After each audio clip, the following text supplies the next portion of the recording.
Halo, Assalamualaikum warahmatullahi wabarakatuh. Bagaimana kabarnya teman-teman? Semoga kalian dalam keadaan sehat walafiat dan semoga pandemi ini segera berakhir agar kita bisa melaksanakan pembelajaran seperti sebelumnya. Dengan saya Erni Diana Nasution, NPM 171003568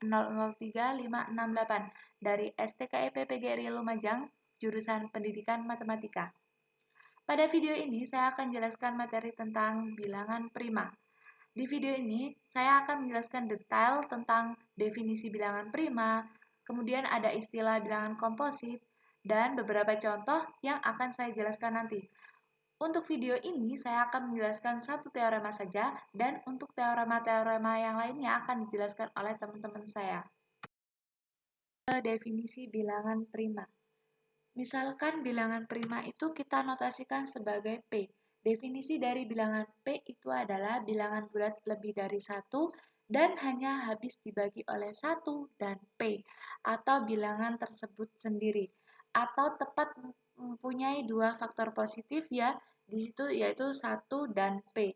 Artinya di sini faktornya itu yang dilihat faktor positifnya, itu tepat hanya dua, yaitu 1 dan P, atau bilangan itu sendiri.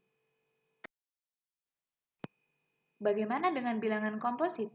Komposit di sini misalkan saya notasikan sebagai K. K adalah bilangan bulat yang lebih dari satu selain bilangan prima atau bilangan yang mempunyai lebih dari dua faktor positif. Dengan kata lain, saya bisa mengatakan di situ ada bilangan bulat misalkan A dan B, yaitu syaratnya A dan B itu mempunyai nilai lebih dari 1, kemudian nilai A dan B itu pasti kurang dari bilangan komposit. Sedemikian hingga komposit K itu merupakan perkalian hasil kali antara bilangan bulat A dan B. Jadi intinya, kalau bilangan prima, dia faktor positifnya itu hanya satu dan dirinya sendiri, sedangkan kalau bilangan komposit, dia mempunyai faktor positif lain selain 1 dan K, yaitu misalkan di situ ada A dan B, seperti itu. Untuk contoh, misalkan di sini saya punya bilangan prima 2. Untuk bilangan 2 ini diperoleh dari 1 habis membagi 2. Jadi fokus kita ada pada faktor positifnya. 1 habis membagi 2. Kemudian 2 habis membagi 2. Atau faktor positif dari 2 itu hanya ada 1 dan 2. Kemudian di situ bilangan prima yang lain ada 3. 3 di situ 3 dibagi habis oleh 1 dan 3 dibagi habis oleh 3. Atau faktor positif dari 3 itu hanya ada 1 dan 3 itu sendiri. Kemudian 5 juga demikian, kemudian 7, 11, 13, dan 17 sampai yang lain masih banyak yang lainnya itu juga sama. Nah, untuk contoh yang komposit, ini misalkan saya ambil 4. 4 diperoleh dari 1 membagi habis 4, kemudian 2 juga membagi habis 4. Dan 4 membagi habis 4.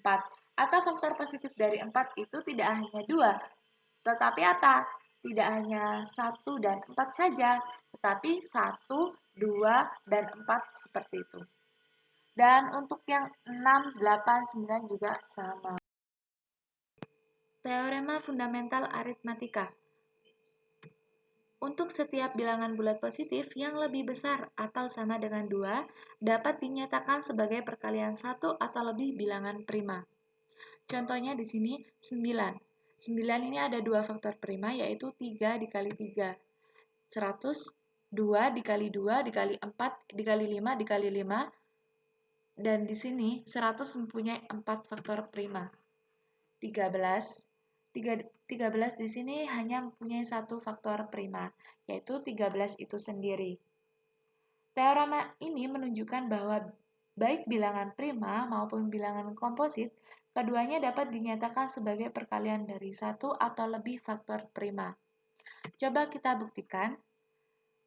Karena kita membuktikan secara langsung akan kesulitan, maka kita gunakan kontradiksi, di mana bilangan bulat positif tidak dapat dituliskan dalam perkalian bilangan prima. Misalkan n adalah bilangan bulat terkecil. Jika n bilangan prima, maka hasil kali himpunan bilangan prima pasti adalah bilangan komposit. Misal, N sama dengan A kali B, di mana A lebih besar dari 1 dan kurang dari N, dan B juga begitu. B lebih besar dari 1 dan kurang dari N. Karena A dan B lebih kecil dari N, harusnya A dan B adalah perkalian bilangan prima. Karena N sama dengan A dikali B, dapat disimpulkan bahwa N juga perkalian bilangan prima. Ini kontradiksi dan menunjukkan bahwa setiap bilangan positif dapat dituliskan dalam perkalian bilangan prima. Untuk menguji apakah N merupakan bilangan prima atau komposit, akan disampaikan pada teorema 5.8. Dari saya, terima kasih sudah menonton video ini. Semoga bermanfaat untuk kita semua. Jika ada salah kata, saya mohon maaf. Wassalamualaikum warahmatullahi wabarakatuh.